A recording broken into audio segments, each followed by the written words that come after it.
Hi everyone, my name is Tim Barrack and I work for Voyager Software in Sydney. Thanks everyone for joining today's webinar on searching through how super recruiters source online. I'm joined today by my colleague who's actually got up at the really early hour of 7 a.m. in the UK, Steve Smith. Thank you for joining with us today, Steve. No problem Today at we're all. going to be talking, sorry Steve. Today we'll be talking about sourcing online. And this is more than just searching through job boards and CVs in your database and whatnot. There's a few other areas that you can look at, and Steve's going to take us through that. So, Steve, please Oh, take it away. thank you very much, Tim, and welcome everybody that's joining us today. We really appreciate it. So, for anybody in Australia, good afternoon. For anybody that's joined from the UK, a very good morning to you all as well. So, as Tim mentioned, we're going to be looking at how we can utilize some tools and techniques, some of them free, which is always good, to use online when we're sourcing candidates. So there's a few things that we're going to look at during the webinar today, but just a little bit about me before we start. So as Tim mentioned, I'm his colleague over here in the UK, Steve Smith. I've spent the last 10 plus years of my career helping companies implement, train people on CRM, more specifically in the last 5 to 6 years, recruitment CRM. And although CRM is my kind of background and experience, the tools and tips we're going to utilize today are going to help you even if you're not using a CRM. So don't worry if you're not already using one. Obviously, there's a substantial benefits of using one in combination with what we're going to show and talk about. But like I say, everything we're going to show you today is free. It's available online for everybody to use right now. Okay, so we'll just have a look at what we're going to cover throughout the webinar today. And the first thing is how a proper search can be made simple. So what do we actually mean by a proper search? Well, this will actually differ depending on where you're searching.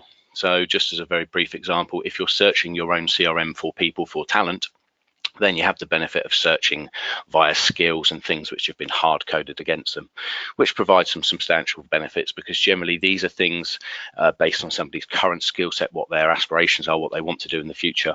We're not just searching the entirety of a CV or an online profile and including results which may have been relevant 10 years ago, which can often slow us down in the search process.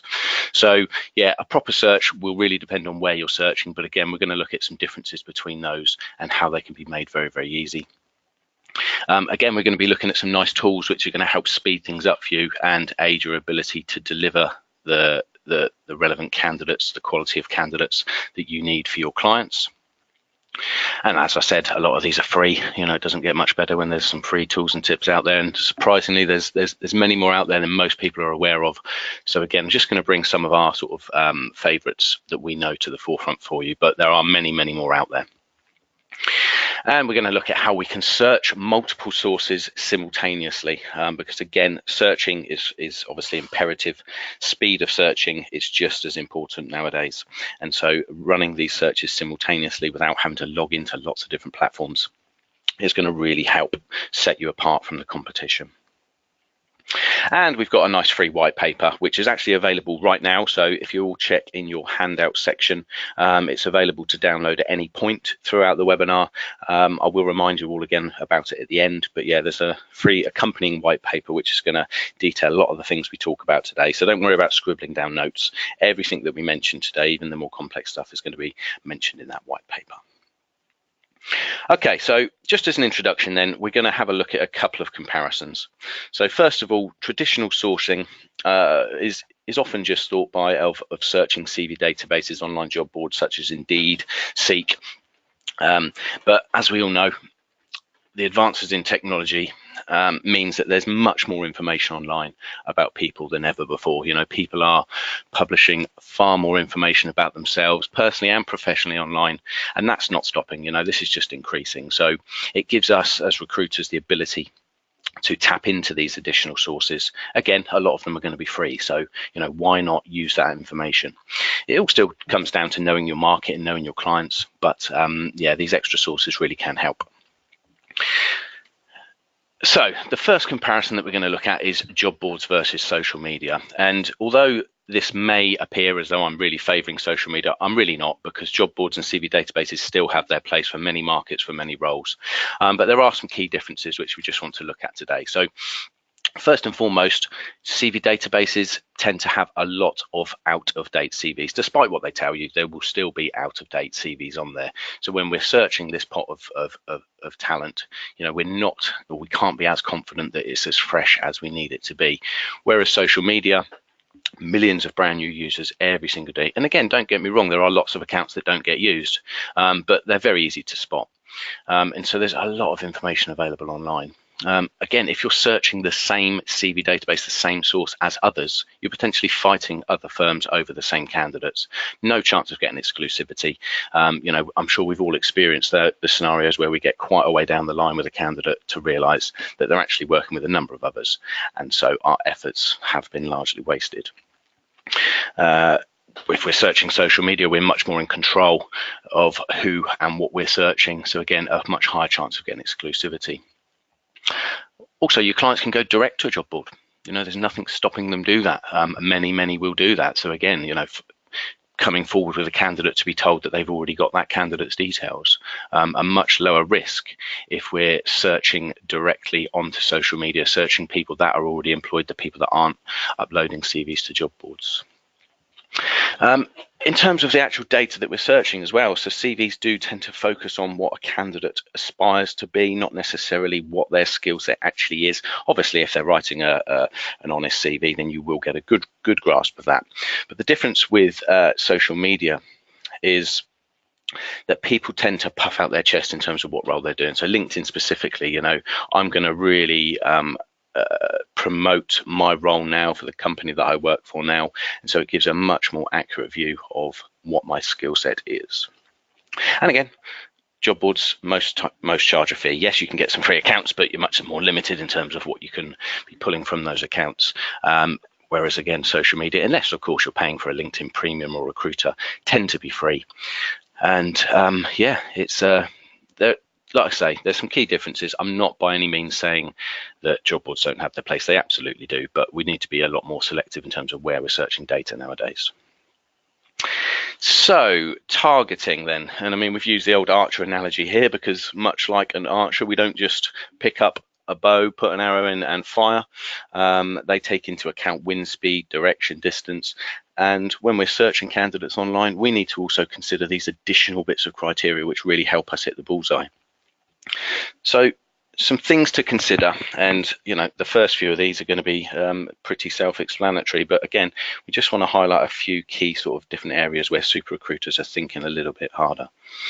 So job titles in the role. Obviously, this is probably one of the first pieces of criteria that anybody enters when they're looking for people online. But don't forget to include the common variations or the synonyms or the also known as is. So a business development manager is also known as a BDM. A sales executive could be similar to a sales consultant. Yesterday's administrator could be tomorrow's salesperson. All of these things should be taken into account when we're using job title and role searches. Location as well. So we tend to find that location, or the importance of location, will differ between whether it's a contract role or a permanent role, for example. So contractors will be much more willing to relocate, to travel much further, largely because of the nice rates that they get paid, but because they're not tied to one place. Whereas employers tend to like perm candidates who are based closer. They don't need to go through the whole rigmarole of ensuring somebody's willing to relocate and all of the potential sort of baggage that could come with that. Experience, again, I mean, it goes without saying, you're going to be wanting, and employers tend to want somebody that's experienced. But again, let's not negate the experience in a similar role or in a more junior role. Experience within an industry can be just as important as experience within a particular role sometimes. So yeah, always consider these things. And I'm going to show you and obviously talk about how we can use these sources that we're searching to look at this sort of thing. The sector, again, so yes, generally finding somebody that has experience within a certain sector is always going to be your go-to search, but let's not forget the complementing sectors as well. So again, knowing your market, knowing what other sectors will naturally feed into these in regards to being able to cross those skills over is always something to consider. frequency of change. Now, this is where we start to move away from some of the things that we can actually initially search, and it's when we're doing a little bit more digging. So once we've targeted or identified a pool of talent which we want to look into further, let's not waste our time by contacting somebody that's maybe just joined a company, or let's not waste our time contacting somebody that's been with an employer for 10, 20 years and it looks like they're very happy there. You know, there's always the time frame of 3 to 4 years which gets banded around in terms of if somebody's ambitious and they have desire to move on in their career, that's around the sort of time that they're looking for a new role. So have a look at somebody's LinkedIn profile. Let's see how frequently they change their role, either within the same business via a promotion or within a brand new company. So let's take that into account as well.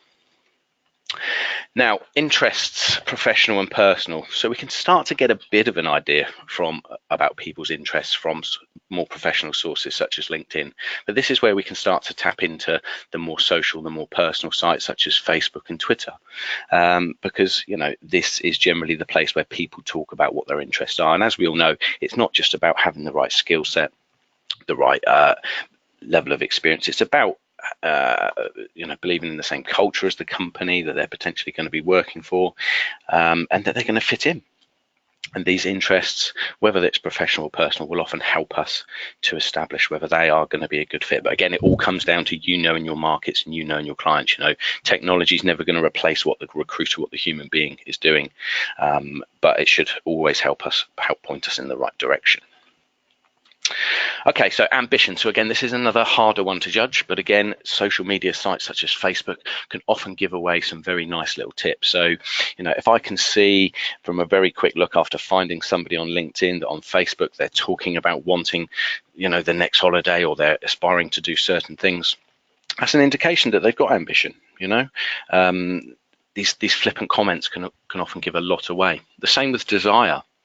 So again, you know, has somebody got a desire to change? If somebody all across their social media is talking about their current employer and promoting them, which is what they absolutely should be doing in my eyes, because every employee should be responsible for marketing the company they're with, but it's often an indicator that they're happy and they're proud to be working there. So do they have a desire to change?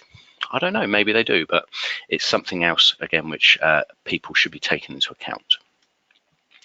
And again, once we've started engaging with people, let's have a look at how replies are written to our message. You know, on the face of it, somebody might seem a really great candidate, but upon the first reply to a nice private LinkedIn message, you know, there's no punctuation, there's spelling mistakes. These are all, again, things which we need to take into account.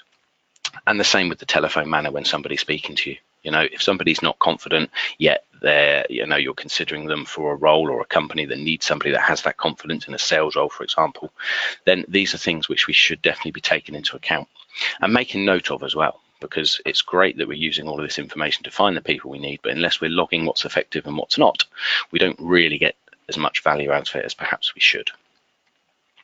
So where should we be looking?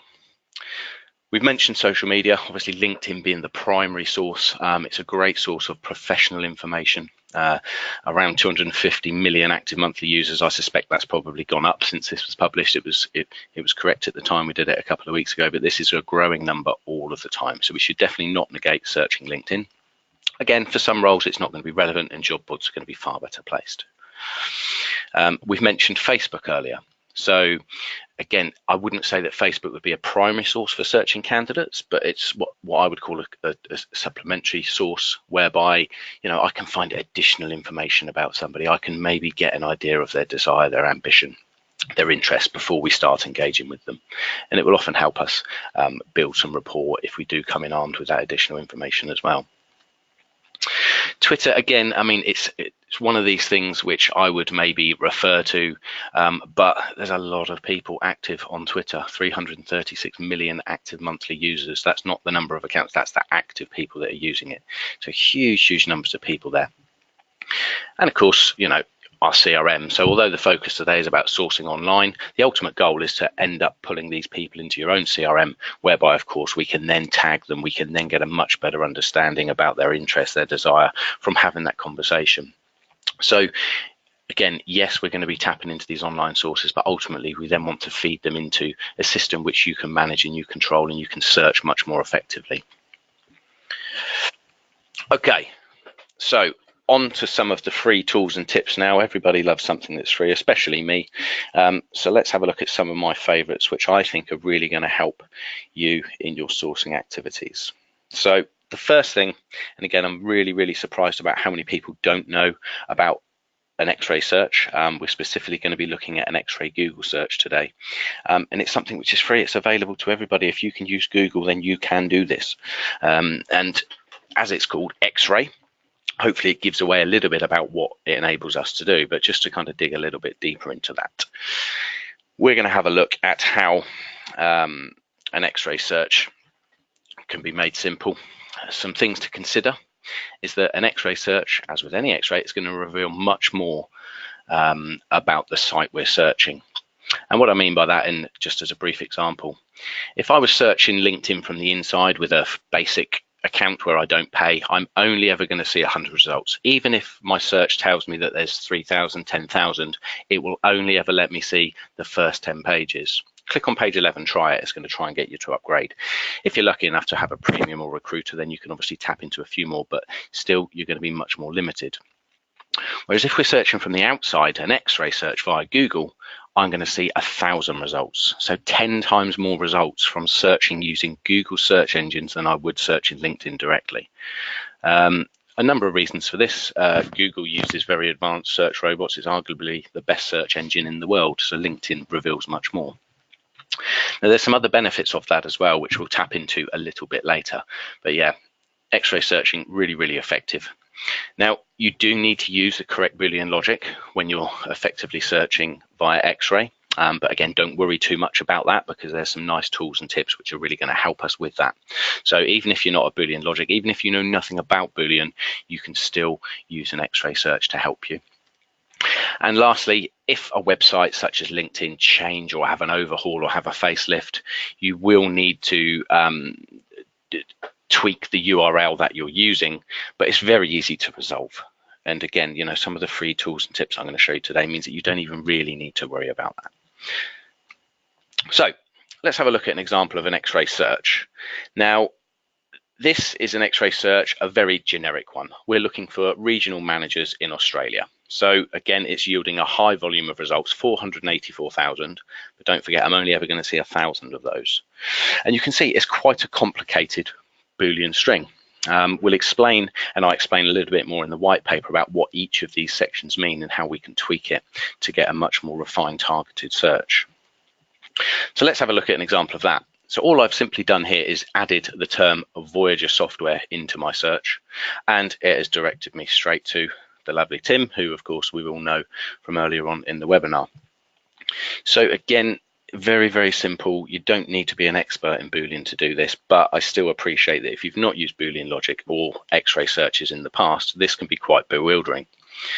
So please feel free to make a note. You don't need to, because it's in the white paper anyway. But again, let's have a look at some additional things. Now, one of my top tips when we found an effective Xray search is to use the Google alerts. Now, hopefully you all know about a Google alert, but it gives you the ability to type a search into Google and have Google then update you with new results on a daily, weekly basis.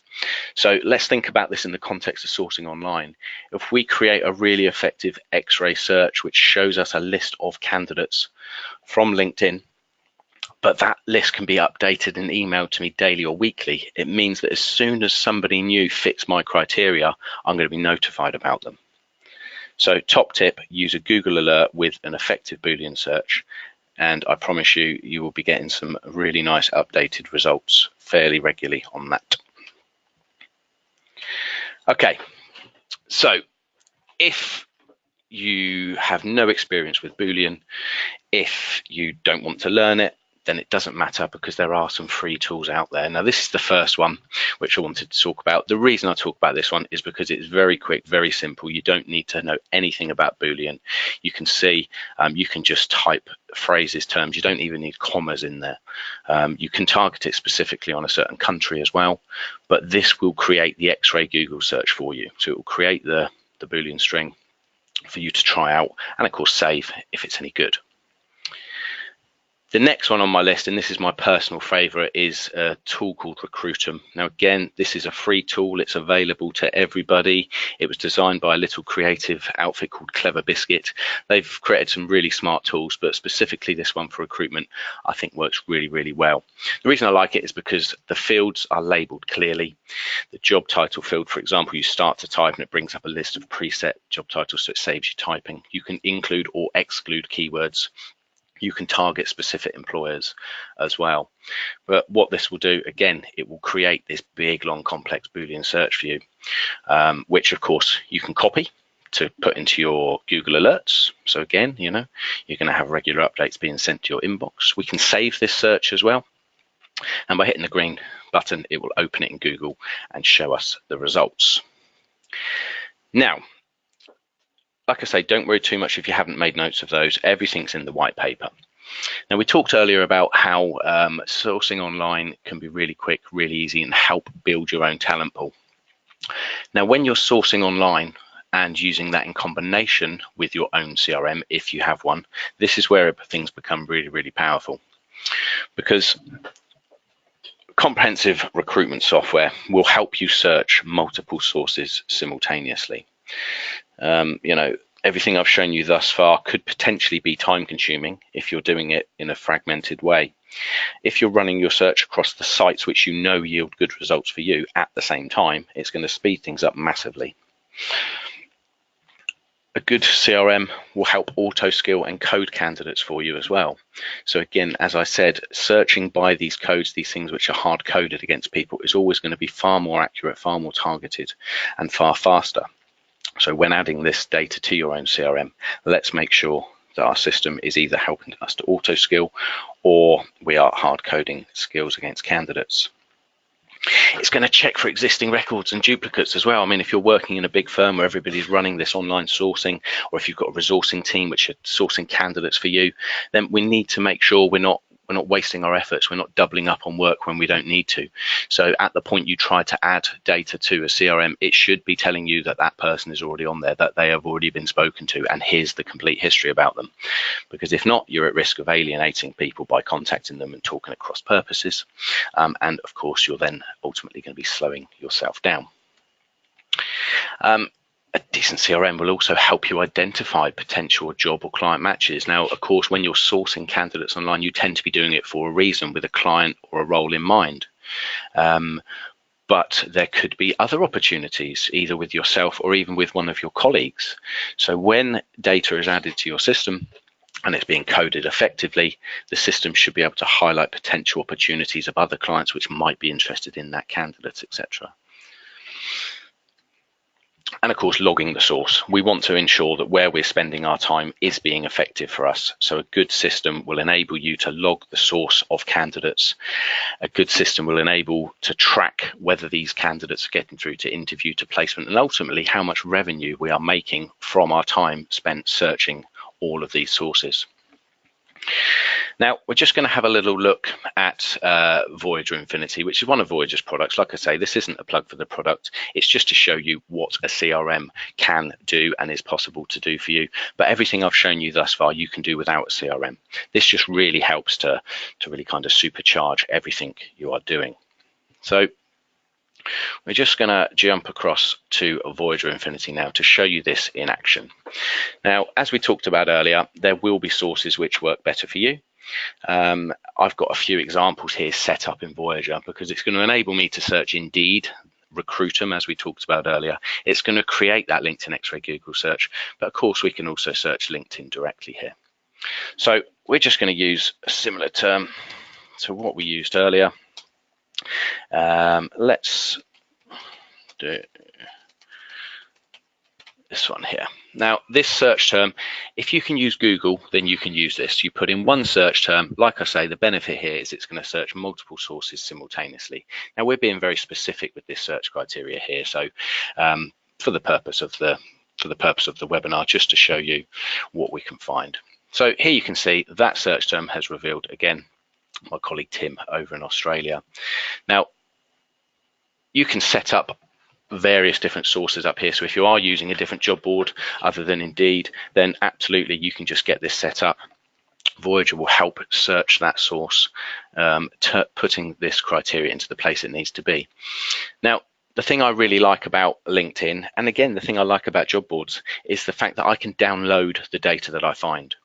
So it's great to find somebody on LinkedIn. It's even better to be able to save their profile to a PDF document, which again, a lot of people still don't know about. What this will do is it will turn all of the information that's publicly available about Tim into a PDF document. If you're not using a CRM, it will save it on your desktop, and then you have to go for the rigmarole of uploading it. If you are using a CRM, especially one like Voyager Infinity, then it's going to pull that information straight through.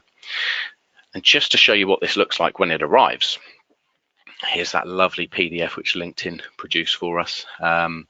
They give away quite a lot of information in terms of the LinkedIn URL, email addresses. If you're a first level connection, then you will also get the email address that somebody's used to register with LinkedIn at, which can often be a personal email address as well. So I would always recommend trying to connect to somebody first prior to bringing this data in. There's nothing wrong with bringing this information in prior to connecting to somebody, but you'll generally only have a LinkedIn URL to contact them via. Whereas, like I say, if you're already connected, you get things like email addresses. Those skills are going to be tagged automatically, the same with job titles, employment history. And again, like I say, logging the source is really, really important, because we want to ensure that if we're spending 50% of our time online sourcing candidates from LinkedIn, that it is being effective for us. So, yep, that's as much as I'm going to show you on Voyager Infinity today. But of course, if you did want extra information on it, then even myself or Tim would be more than happy to talk you through things there. Now, we're just going to recap over a few things. So super recruiters are different to normal recruiters because they do put extra effort in. They do know their market and their ideal candidate profiles, from effective questioning with their employers, from effective logging of information. So, you know, who are the candidates and why have they been successfully placed? Knowing this information is imperative. Super recruiters also tap into the growing number of online sources. You know, let's not just run a search on LinkedIn. Let's not just search CVs on job boards. Let's use a combination of all of these things. And of course, if you've got a good system, then that's going to help you speed things up by doing it simultaneously. Knowing when and where to invest extra effort. You know, I'm not for 1 minute suggesting that you should be spending 50% of your time sourcing online, looking at Facebook's, you know, checking people's profiles out. You need to refine and hone the amount of time that you're spending on each of these places, and again, by effectively logging the source and knowing which work well for us. That's really going to help us to achieve this. And always need to remain disciplined when we're updating our own system or logging our own data. Let's make sure that we follow the same rules. Always log a source. Always ensure that the same amount of effort is being used to code and to skill candidates. Use similar questioning because it really does help us build up that knowledge base, that trend of what's effective and what is not. And finally, don't forget about the handout. It's a nice little white paper which is used to reference a lot of things we've talked about today. So it's going to mention those free tools, those tips. All you need to do is click in the handout section on the GoToWebinar window, and you can download that. If you can't work out how to do it, or you haven't had a chance to do it, don't worry, just contact either myself or Tim over in Australia, and we will make sure that you get a copy of that free white paper of how super recruiters source online. Now, I hope that's kind of given you a few extras, little things to think about, if not reminded you of some of the things you may have already known. But again, it's just really, you know, technology really has advanced over the years. There's much more information online about people nowadays. So let's tap into this ever-growing sort of source of knowledge. Let's ensure we're logging what's effective, what's not, and let's make sure that we utilize all of that moving forwards. So, yep, I just want to thank everybody there for listening. I hope it was okay. I hope everybody enjoyed it. If there's any questions, please fire them through. I'm just going to have a little quick look now. I can't see anything that's come through as yet, but like I say, either email us on sales@voyagersoftware.com, and either myself or Tim will pick it up, depending on where you're based, or please feel free to pick up the phone and give us a call. But yeah, just once again, thank everybody for joining me today. Have a great evening, and yeah, take care, everybody. Thanks very much, Steve. And just one final word from me. It's Tim here again, everyone. Thanks for coming along to today's webinar. We really enjoyed your presence. And as Steve said, just echoing, if there's anything else we can do, we'd love to hear from you and look forward to catching you in the next one. Excellent. Thanks, Tim. Cheers, guys. See you later.